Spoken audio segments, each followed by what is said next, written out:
biragoye kugira icyo mvuga kuri ku mudamu wanjye. Imana yavuga ikavuga umugeni wacu, noneho tukumva yuko tugiye gushyingiza Josiane, noneho reka avuga ngo izamwambika ikamba, tugahita tuvuga ati buriya ni rya kamba bambika ababyeyi iyo bashyingije. Nuko iravuga ngo ubukwe bwihuse. Si yari mama wanjye gusa, yari inshuti yanjye magara. Mama yakundaga gusenga, nuko bamagaza ahangaha no kubera we. Mama niwe wabanzaga kumenya ko ndwara mbere yuko mbyiyumvamo. Yatumye niheba ngo mbone ko ibintu bicitse. Agiraga kwizera ku buryo yizeraga ikintu mu masaha 2 ukabona birabaye. Ariko ejo bundi yararose arota inzozi, arambwira ati rero dusenge cyane. Ati ndabona hano mu rugo nagiye kubona mbona abantu bari gusezera. Ati mbona hasohoka serikeye, nuko twebwe tutamenyaga wenda ibyo ari byo, yari yaraduciriye amarenga y'ibintu bizaba.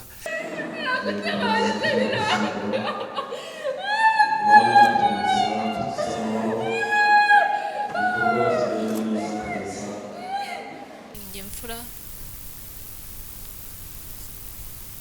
yo mu muryango nitwa Alliance.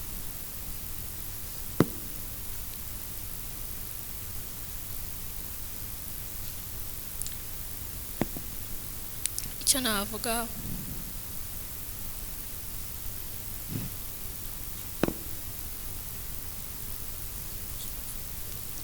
nuko mama yari umuntu mwiza, kundaga abantu bose. Twabaye imyaka 17, sinumvaga ko yagenda nyine muto. Nubwo yankubitaga yaramanaga.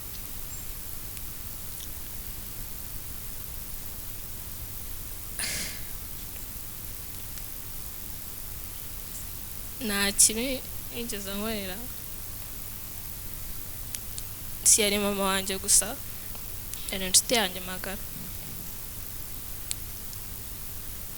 Mbere yuko ngira ikindi mu inshuti yanjye, mama niwe wabimenyaga. Mama yakundaga gusenga, nuko bamagaza ahangaha no kubera we, ko ngiye sinsenga nkawe, sineze no gusenga nkawe, sineze no kuririmba nkawe, sineze no kuba umubyeyi mwiza nkawe. Se kubera Imana byose nzabicamo nk'imfura y'umuryango. Ndabashimiye kuba mwaje. Ntabwo nzi ko mama aziranye n'abantu bangana gutya, kuko ntabwo bavuga ngo ni abantu benshi bamusuraga, ni bakeya nzi n'ahangaha, ni bake cyane. Gusa nyine ubwo mufite ahandi mwahuriraga ntabwo mbizi, gusa mwarakoze kumuba hafi. Ariko uwo yabangamiye wese amubabarire, ariko ndahamya neza ko nta muntu yaba yarabangamiye, ko mama yari imfura cyane. Imana ikomeze kubaba hafi. Ndabyibuka tukiri abana, iyo twajyaga kuryama turimbishaga indirimbo yo mu gitabo 62, tukayirimba n'ubu nyize mu mutwe, nakuze nyize. Gusa nko mu ma saa 8 saa 9 yazaga kudusengera. Rimwe nari mbyutse ndamubona yicaye iruhande rwanjye ari kudusengera. Sinari mbizi ngo mbere nari mbibonye, ko yazaga niyo dusinziriye sinamubonaga.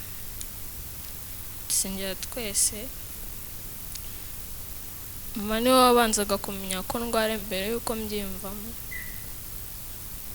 Nuzi imiti yanjye nywa, nuzi indwara zanjye, nuzi imbaraga zanjye nkeya. Yarazi ko imbaraga zanjye nkeya ari we, ariko byaba.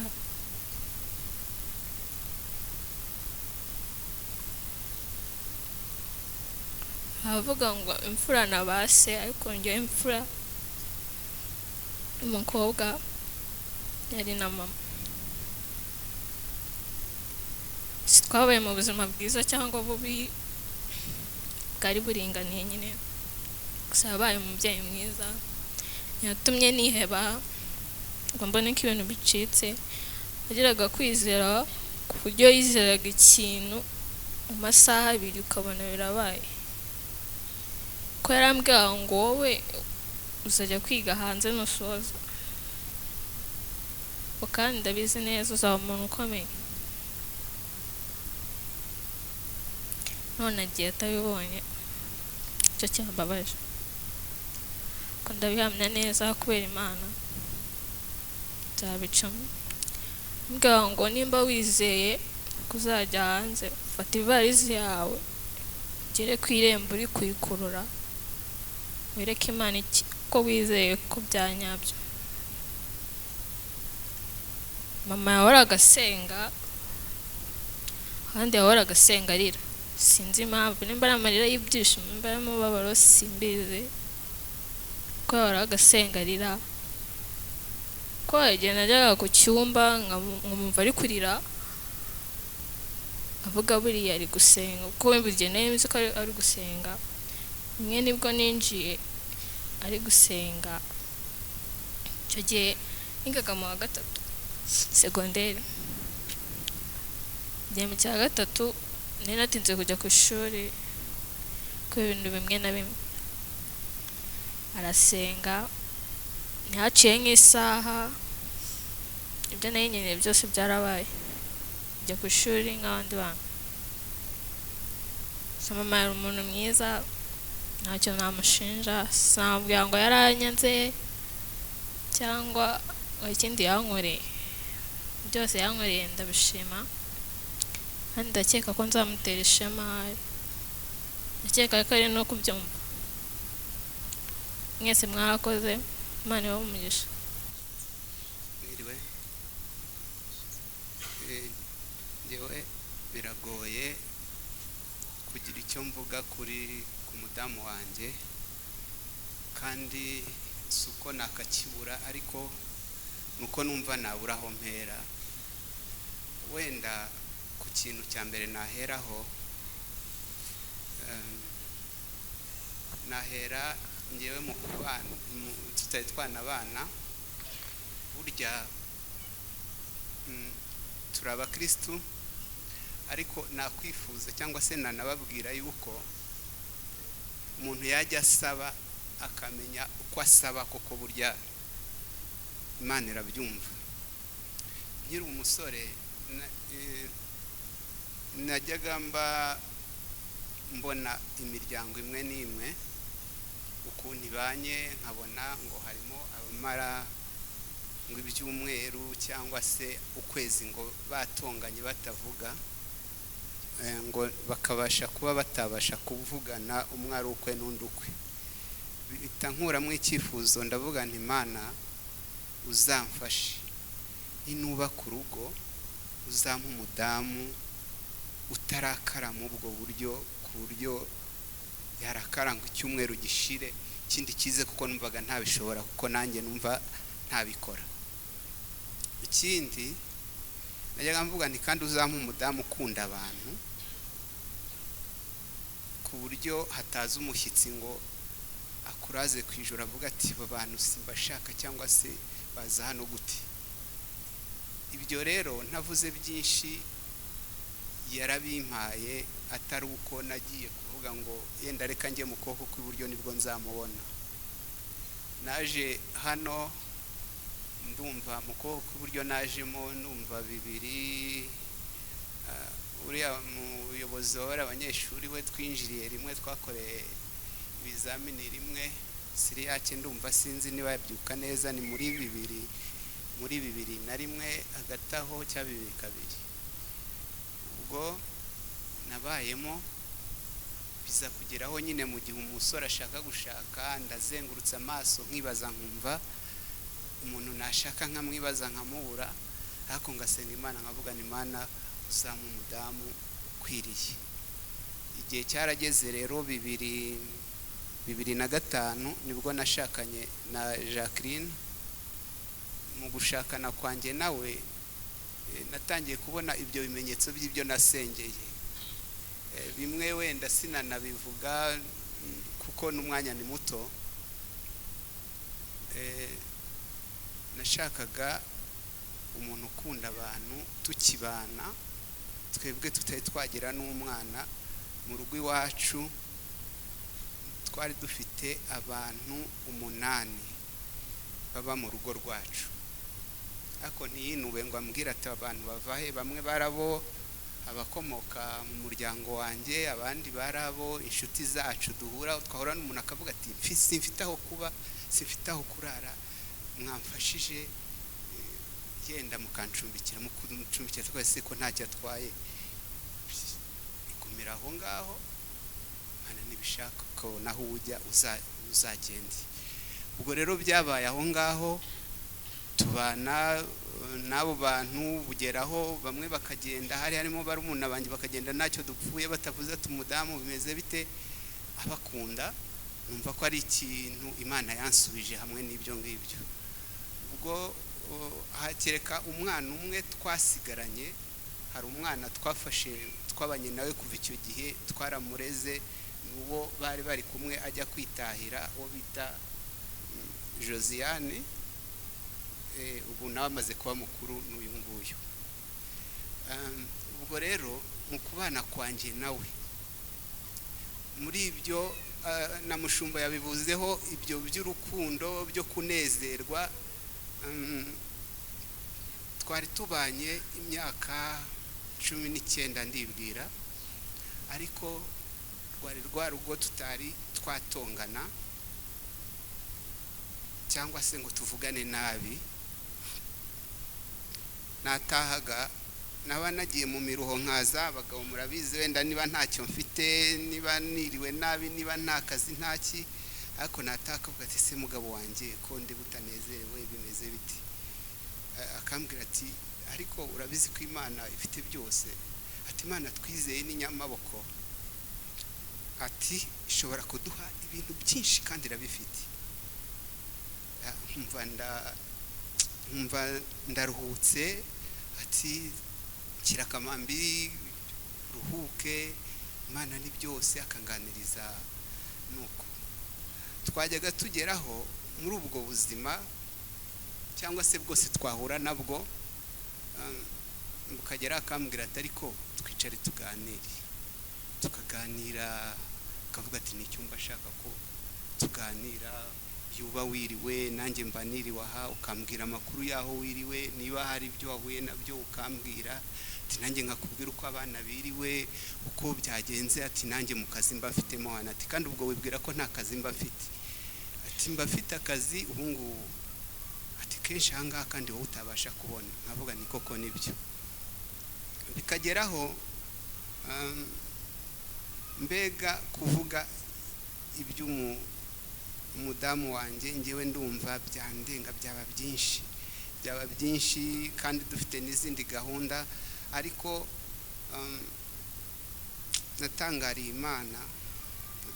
Imana mu kubana kwanjye na Jacqueline. Twajyaga tugeraho tugiye, akambwira ati cyakora ndumva mfite, navuga ko mfite idene mu byo twajyaga tuganira byinshi, yenda ndasa n'ubisorezaho, ariko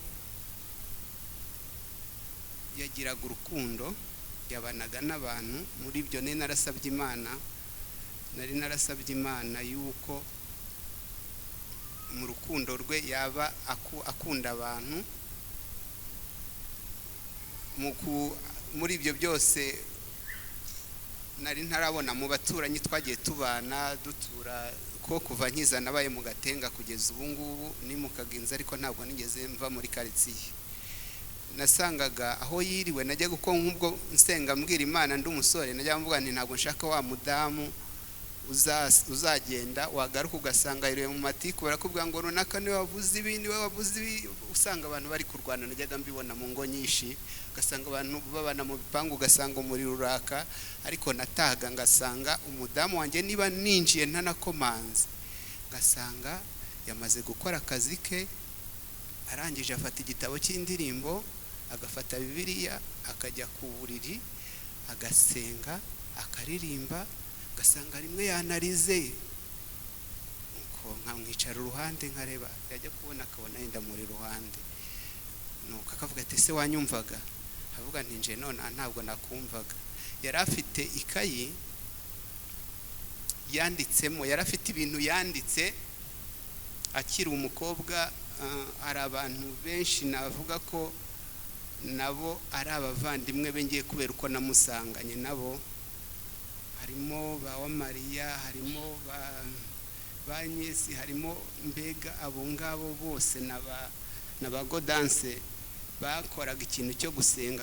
Akatubwira ati ngewe umuntu wantoje ni umuntu witwa Godanse, ati ngewe na Mariya buriya twabayeho tutajya tujya muri rusange mu kusengera mu bantu benshi, ngo twajyaga ubwacu tugasenga. Ariko kuva icyo gihe cyose banza akizwa, nari nzi ko hari ikayi ye yandikagamo ibintu bavuganaga n'Imana, amasezerano bagiraga. Ejo bundi yari yarafashe anyaka ikayi nini ya registre, arabyimura ashyiramo n'ibindi byose yari afite arandika, iri aho ngaho. Njya nyireba nkavuga nti mbo iyi nayo ni urwibutso. Ubwo rero ntavuze byinshi, twajyaga tugira gutya tukajya gusenga, yagira umwanya nk'umwanya wo kujya gusenga, ngenda ndi mu dushuguri n'iki, hakaba igihe twajyanaga hamwe namwe, akambwira ati ese ufite umwanya nkwereka aho nanyarukiye? Avuga nireka nze ngusangeyo, nkamusangayo rimwe bakadusengera. Ariko ikintu cyantangaje nuko hari ibintu Imana yavugaga, harimo ibyo perezida yavuze. Rimwe tujyana ahantu, rimwe umuhanuzi yamufasheho, aravuga ati mwana wanjye ugiriye neza, nguhaye umugisha, ati ndetse akambwira we mu kindi gihe, akambwira ati wowe ndasaba yuko, ati wowe nawe namenya ko uri ubugingo, ati kuko ngiye ubugingo narabubonye, Imana ibimbwiye kenshi ko impaye ubugingo. Noneho rero rimwe tukajyana, Imana ikavuga ko imuhaye ubukire, imuhaye iki. Noneho nkavuga se kwitavuze rusange bimeze bite, nkabyibazaho. Rimwe twataha nkavuga se ko Imana ivuga ubukire bwawe wenyine bigenda biti. Noneho akavuga ati nanjye simbizi, ati kuko imvugo y'Imana iragoye, ati kuko hari igihe ati ivuga uko ishaka. Noneho twaragiye rimwe gusenga tutari aho ngaho, numva iri kumuvugaho cyane, ati nzakugirira gutya mugenze gutya. Ndavuga se uyu mudamu, rimwe mbyibazaho, ndavuga nti ariko se ubu haba harimo yuko umwe azagenda mbere undi batajyanye? Kandi mu gusenga kwacu nuko twasengeraga abana, twajyaga tuvuga ati Imana, we yajyaga avuga hamwe n'ibyo navuze by'uko umuntu yasabye, yajyaga avuga ati Imana uzampe iherezo ryiza, niko yajyaga asenga asaba. Noneho twabona umuntu urwaye, yabona nk'umuntu urwaye akaba yenda yararwaye cyane, akajya mu bitaro bindi, akavuga ati Imana ngiye ibyo ngibyo ntabwo ari byo nshaka, izo ndwara sinzi shaka kuri njyewe, agasenga bisaba. Akavuga ati ndashaka gupfa nk'uko abakiranutsi bapfuye, akabivuga. Noneho rero ejo bundi nibwo nabitekereje, ndavuga nti Imana koko burya icyo umuntu asaba irakimuha. Kuko natekereje ukuntu yatashye, ndavuga nti burya icyo umuntu asaba Imana irakimuha. Nuko ubwo rero arambwira ati, rimwe yigeze avuga ati ndashaka urupfu rwiza nk'urw'abakiranutsi, ntabwo nshaka kuzatera imigeri. Ejo bundi rero mbitekerejeho, numva kuko ngiye bambwira ukuntu ameze, numvaga ntabyakira, numvaga ntari kubyakira, nkavuga ariko oya, Imana ntabwo ibyo yagiye itubwira ntabwo aka kanya aribwo yataha. Ariko twasenga hamwe muri korari, gavuga umugeni, kavuga iki, agahita avuga ati reka ati ngiye ntabwo ari cyo gihe iby'Imana yambwiye, ntabwo ari uyu munsi. Kuko avuga yavuze ko ngewe nayisabye ko nzarera abana banjye nkabashyingira. Hari igihe rero yavugaga Imana yavuga ikavuga umugeni wacu, noneho tukumva yuko tugiye gushyingiza Josiane, noneho reka avuga ngo izamwambika ikamba, tugahita tuvuga ati buriya ni rya kamba bambika ababyeyi iyo bashyingije. Nuko iravuga ngo ubukwe bwihuse, twasengeye ahantu hatandukanye ikavuga ubukwe bwihuse, ariko naho tukavuga ati mbo tukaza tukabwira na Josiane, hari igihe twabaga twajyanye tukavuga ati yewe bwa bukwe burahari, tukavuga ati buriya Imana igiye kumuha umugabo, tugiye kubona umukwe. Nuko ejo bundi ubwo duheruka gusenga bwa nyuma niho Imana yavuze ngo muri uru rugo itanze hari umugeni wihuse, ariko ntitumenye ibyo ari byo. Rimwe twagiye n'ahandi turajyana, noneho umuhanuzi aravuga ngo araduteranya twembi, aravuga ngo nimuze mbasengere kuko ndabona gutandukana kwanyu, ndabona umwe ari hariya undi ari hariya. Twebwe tukavuga se ko nta matiku tugira mu rugo iwacu, ko nta tuzatandukana gute? Ejo bundi rero nibwo nabitekerejeho, ndavuga ntuzi ko bya bintu ari ibi. Twarose kangahe uwo muhanuzi yaradufasha, araduteranya, aravuga ati ngiye gusengera ubumwe hagati yanyu, ariko ngo nawe ngo akabona nta gutandukana kwacu, nta mwiryane uri hagati yacu, ariko akavuga ngo akabona ati ndabona gutandukana kwanyu, umwe aririya undi aririya, musengere ati uyu mugozi ati ndabahambiranyije. Tumenye ibyo ari byo, ndataha tubyibazaho, ariko nyuma yaho yaravuze ngo imuhaye ubukire, iramukije imuhaye ubukire. Nuko rero navuga byinshi, ariko ejo bundi yararose arota inzozi, arambwira ati rero dusenge cyane, ati ndabona hano mu rugo nagiye kubona mbona abantu bari gusezera, ati mbona hasohoka serikeye, ati dusengere umukobwa wacu w'imfura, ati Imana imuhagarareho, ati kuko ndabona bikomeye. Ndavuga nti turasenga cyane ngo izo nzozi zigende cyangwa se zibizimu tugira gute.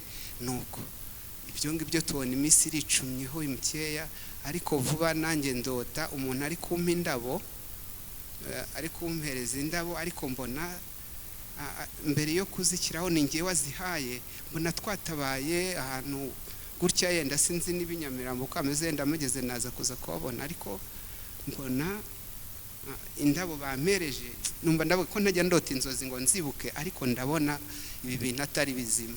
Nuko nawe kandi akaba yari mu icyo cyumweru nibwo yari yambwiye izo nzozi. Twicara turi aho ngaho, ariko nuko twageraga Imana yaduciraga amarenga y'ibintu bizaba. Namuvugaho byinshi, ariko nuko twebwe tutamenyaga wenda ibyo ari byo, yari yaraduciriye amarenga y'ibintu bizaba, yaduciraga amarenga y'ibizaba. Ejo bundi ndota ndi guhinga, ariko ndavuga ni ntabwo ibintu byoroshye. Nuko ubwo rero muri ibyo navuga byinshi, ariko mumbabarire cyangwa se n'igihe cyagiye,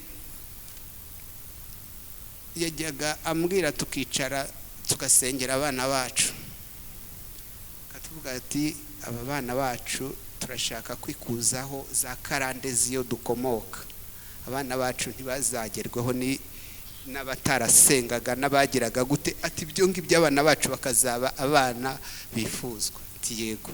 Tukicara uko muri iyo myaka mbabwe 19 ntabwo twigeze dutongana cyangwa tubwirane nabe, twagezaga nimugoroba igihe cyo kuryama, yabona ntameze neza akambwira ati reka, ati buretse kuryama, abambaretse kuryama, akambwira ati mbabarira niba hari ikintu ntekerezaho, waba unyibazaho cyangwa se nagukoshereje kugira ngo turyame nk'abakirisitu, ati turyame dusabanye imbabazi, cyangwa se nawe niba hari icyo nagukoshereje nanjye umbwire dusabane imbabazi, tukaryama tukaganira tugasenga tukaryama.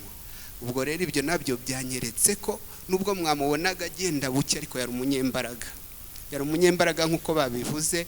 Ibyo ngibyo byose naba naramubonyeho mu gihe tumaranye, twari tutari twatongana, twari tutari twabwirana nabi, yari umuntu rwose nanjye navuga ngo w'inkoramutima. Icyo nasabye Imana nicyo yampaye.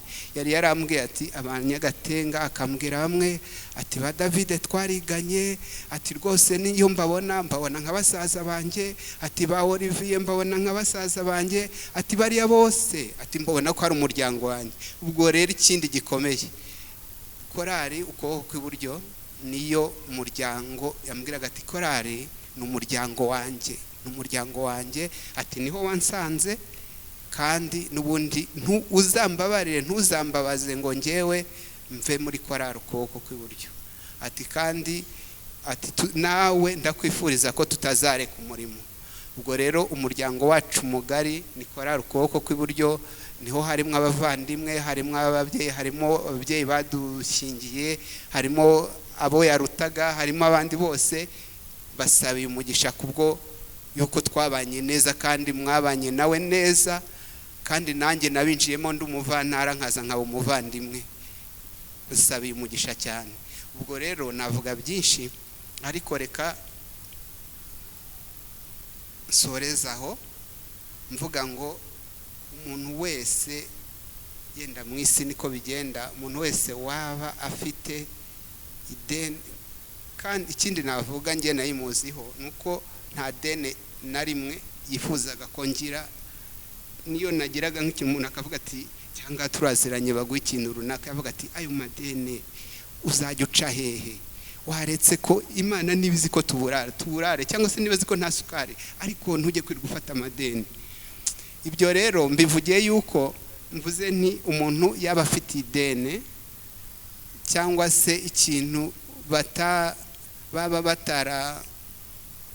batarumvikanyeho cyangwa se kimubangamiye, azaza ndebe ngewe turangizanye. Ndashaka ko umudamu wanjye nta gitutsi cyangwa se kizinga gishobora kumuherekeza muri uru rugendo.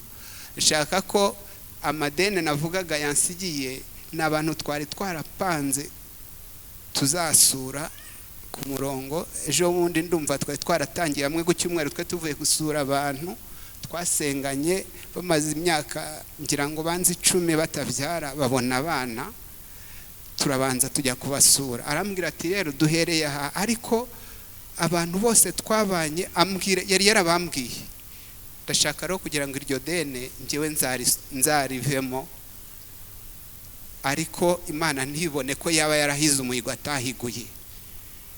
Ndashaka rero kugira ngo Imana imwakire nukuri agize iherezo, kuko ngewe burya ibintu abantu benshi bajya bavuga abantu iyo barangije urugendo nk'uko bakabavuga uko batari, ariko umudamu wanjye kuva twabana nta kintu cyo kumuboha cyangwa nta kintu navuga ngo mutekerezaho nabi cyamubuza kujya mu ijuru, nta na kimwe. Imana rero mwakire, murakoze. Haleluya, murakoze cyane. Banyita Bambanze Emmanuel, hano mu Gatenga banze ku izina rya Matayo. Uyu ni mukuru wanjye, twavanye ku ifishi, niyo wangejeje hano mu mujyi. Mama Mariase bamenyanye turi bana, turi kumwe. Nanjye ndi mu bantu bamuzi neza cyane, ariko yari afite imbaraga nyinshi, ariko cyane mu kwizera no mu gukira ibintu kuri gahunda, ntago wabirebaga ngo bibone gutya mu maso. Kubw'ibyo nk'umukuru w'umuryango, ngewe nahagarariye umuryango atari uko ari ngiye mukuru kuruta barimo, hari abakuru baturutse ku ifishi, ariko nkanjye uz'umuryango hano nabanaga na Mama Mariase na Papa Mariase no ku muryango n'abato baturuka nyiriya, nge bahisemo ko wavuga ijambo. Ikintu cya mbere ni ugushimira abantu bose bafashije muri iki gikorwa cyo gutabara umuvandimwe. Gashimira itorero rya Gatenga, korari ukuboko kw'iburyo, cyane cyane n'abandi bantu bose n'abaturanyi n'abakristo nabo twabaga bakoze icyo gikorwa. Imana ibaha umugisha. Hano mu mujyi ibintu byose ni amafaranga, ariko kuba wakenera 1,200,000, 1,000,000 ukayibona ako kanya, bigaragara ko muri abantu badasanzwe. Imana ibaha umugisha, aho mwakuye isubizamo inshuro nyinshi. Kubw'ibyo nta bintu byinshi navuga kuri Mama Mariase, ibyinshi babivuze, abo babanye nanjye, yari muramu wanjye, yari inshuti yanjye, ikintu ni byinshi, ariko cyane cyane ikintu mama Alias namubabwiraho nk'umuntu twari tubanye iminsi myinshi, yari umuntu ugira urukundo. Muri famiye hano hari abantu benshi, ariko nta muntu wigeze afashwa n'umuryango wa mama Alias, nta muryango wafashije abantu benshi nk'umuryango wa mama Alias. Ku bwanjye uko mbizi, niwo muryango nzi wafashije abantu benshi bashoboka, babashyitsi, babasanga wagira ngo urukundo, ariko ni ku bwanjye. Ubwo rero Imana imwakire mubayo, murakoze cyane. Murababarira iyo umuntu ari muri ibi bihe cyangwa se ntabwo ashobora gushyira ibintu ku murongo, ariko hari nk'icyifuzo cyangwa se navuga ntavuze. Njyewe nawe twari duhuje urukundo rwo gukundana ndetse no gukunda abana Imana yaduhaye. Ibyo bintu twabihuriragamo, niyo mpamvu twajyaga tunasenga turagiza abana bacu. Ubwo rero icyifuzo navuga nuko hamwe no kudusengera k'umuryango, Imana yamfasha cyangwa se ikazamfasha muri uru rugendo abana yaduhaye, ndetse nkazabasha kubana nabo kugira ngo ndangize neza inshingano nk'ibyo twajyaga tuganira, bakagera ku byifuzo twajyaga tuvuga, nkazabona ibyo byifuzo twavugaga abana bacu babigezeho, Imana ikabifashamo nk'uko yakundaga abana, nanjye nkabakunda tubihuriyeho. Abana banjye Imana imfashe kugira ngo nzasohoze iryo dene cyangwa se icyo kivi ansigiye nzacyuse. Ubwo rero ikindi ho navugaho cyambabaje cyane nuko mu kugira ngo ageze kuri uyu mwisho ntabwo twaherukaga kuvugana. Nicyo kintu cyambabaje. Narabitekerezaga kuko yari yambwiye ngo nze kuza. Muri famiye dufitemo umusaza urwaye, nari nazindutse kare mujyana kwa muganga ko yari bugere kwa muganga saa 12 kandi muvanye hano kuri. Ubwo rero nza kugenda nzindutse cyane, ndamubwira nti kanguka rero ukinge kuko ndagiye kandi ndabona hakiri bwije. Ubwo arambwira tugende, Imana ikurinde. Ati ariko ndabizi yuko aho wirirwa hari igihe kenshi utajya ubasha kugaruka, wihangana uze kugaruka mu rugo, ngiye kugutegurira uze kurya. Ngira akazi kenshi sinagaruka, ahubwo nza guhamagarwa yuko byagenze kuri yaduhura nawe muterura, mbona ibyo byarangiye. Ariko nicyo Imana imfashe rero muri ibyo byifuzo, igume kumba hafi, ngume muri uru rugendo kugira ngo ntazateshuka, nkazabasha kuburana nawe igihe cya wa muzuko, ngo tubashe guhura, twongere duhure. Imana ibaho umugisha. Namwe abitorero mwese mujyejuru nakora ukuboko kw'iburyo mwese, twese twingingira Imana kugira ngo uyu mutware Imana izamuha imbaraga zo kusa iki kivi, kandi n'aba bana Imana izabageze ku ntego z'ibyo umubyeyi yabifurizaga.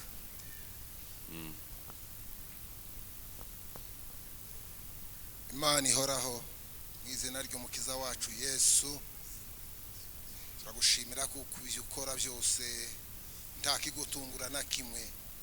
Ushimiye uyu mwanya w'ubuhamya bwa mushiki wacu dushoboye kumva.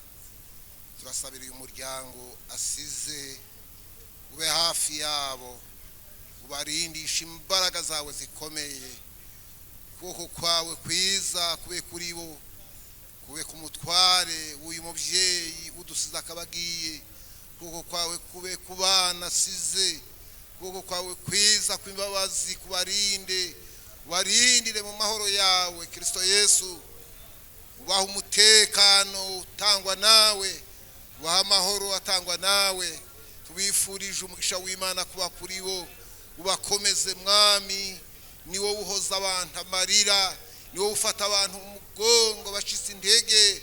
Uyu mwanya turabakweretse, tukweretse uyu muryango, ndetse n'umuryango wagutse wose ubasange Yesu, mucyo wawe umurike, tabaza ryawe rimurike mu ngo zabo, waha amahoro no kumenya yuko abantu bose dufite iherezo tuzagusanga mu bwiza butangaje, aho mushiki wacu atubanjirije. Mu izina rya Yesu komeza uyu muryango w'abantu basange, ubafate mu mugongo, ubaha amahoro n'umutekano utangwa nawe, uzabarere wakuze, ni wowe wese w'imfubyi, uri umucamanza w'abapfakazi. Turagushima ko wumva gusenga kwacu, tubisize twizeye kubikoze mu izina rya Yesu umwami n'umucunguzi wacu, amen.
Ishuri ya Yesu aruhukiye mu gituza cye, asinziriye mu rukundo rw'Imana, araruhutse, araruhutse.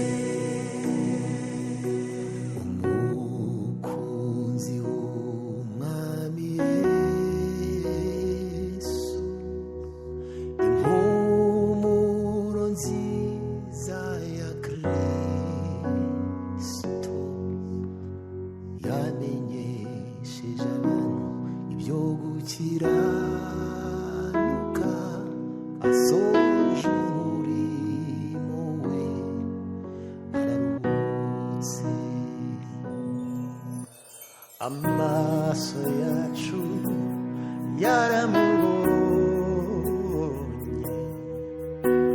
amatwi yacu aramwumva, yahinduriye benshi kugukiranuka, asoje urugendo arataha.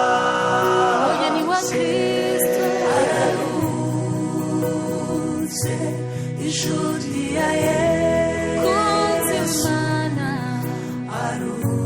aruhukiye mu gituza cye, asinziriye mu rukundo rw'Imana, araruhutse, araruhutse.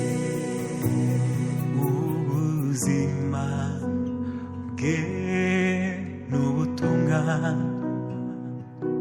n'igihamya cy'uko yabanye n'Imana,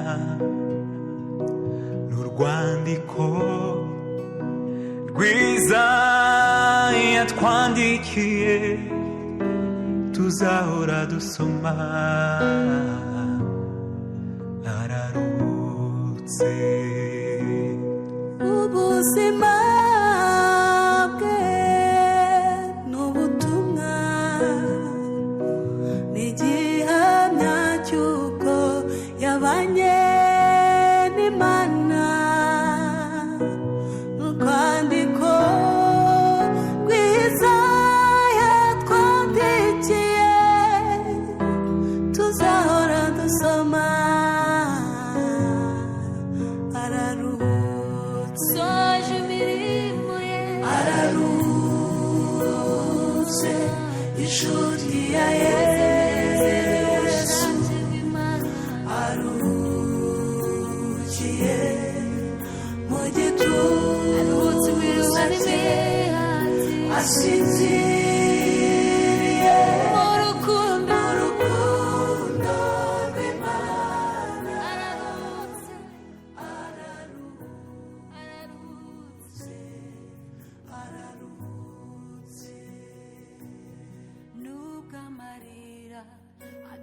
ku maso yacu imitima yacu irimbana n'ijuru kubw'ihumure duhabwa na Kristo ko n'urupfu rutadutanya nawe araruhumurizwa na Kristo duhabwa na Kristo ntacyadutanya ko n'urupfu rutadutanya nawe araruhumurizwa na Yesu duhabwa na Kristo ko n'urupfu rutadutanya nawe araruhutse nimuhumure mukomezwe na Kristo urupfu ntirwadutandukanya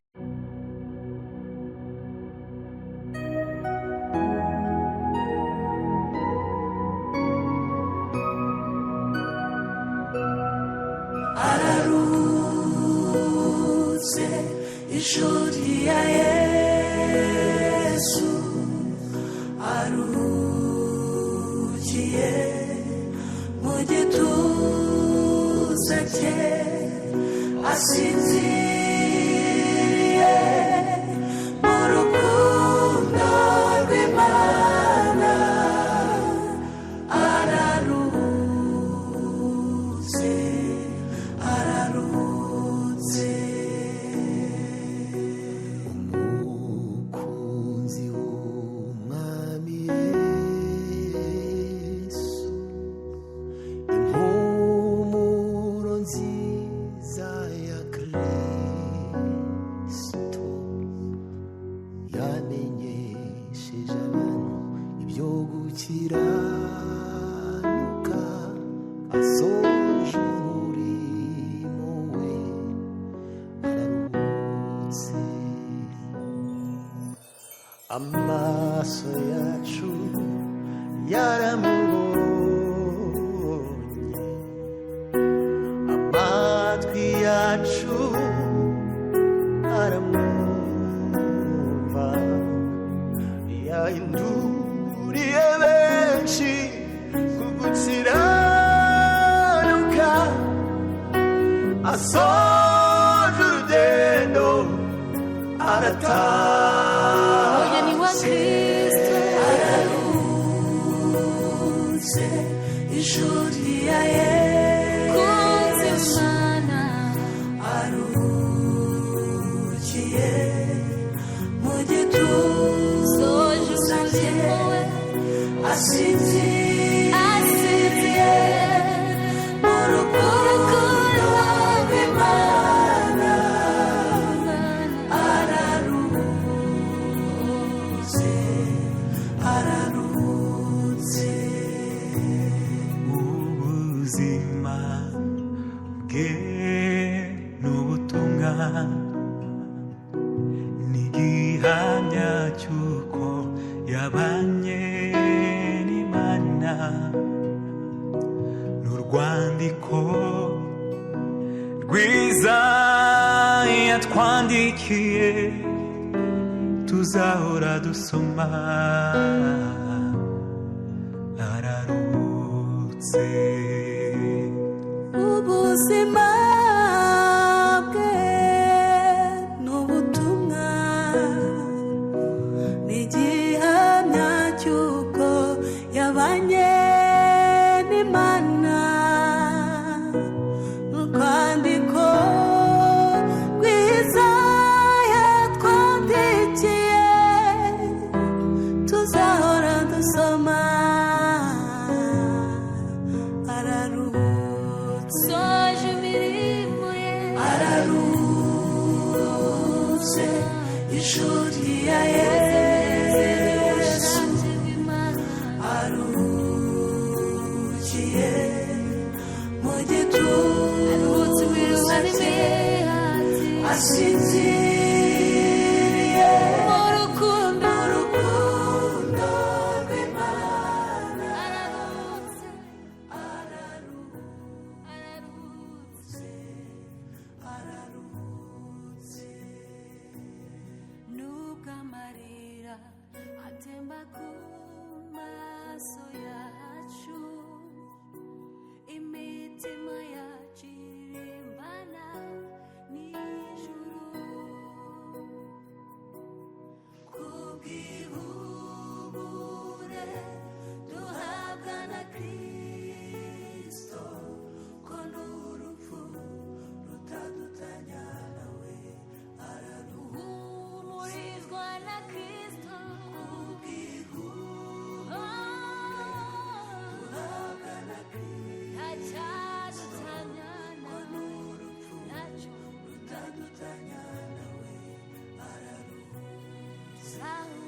ishuri ya Yesu aruhukiye mu gituza cye asinziriye mu rukundo rw'Imana araruhutse araruhutse umukunzi w'umwami Yesu impumuro nziza ya Kristo yamenyesheje abantu ibyo gukiranuka asoje umurimo we araruhutse amaso yacu yaramubonye amatwi yacu aramwumva yahinduriye benshi ku gukiranuka asoje urugendo arataha umugeni wa Kristo araruhutse ishuri ya Yesu aruhukiye mu gituza cye asinziriye mu rukundo rw'Imana araruhutse araruhutse ubuzima bwe n'ubutumwa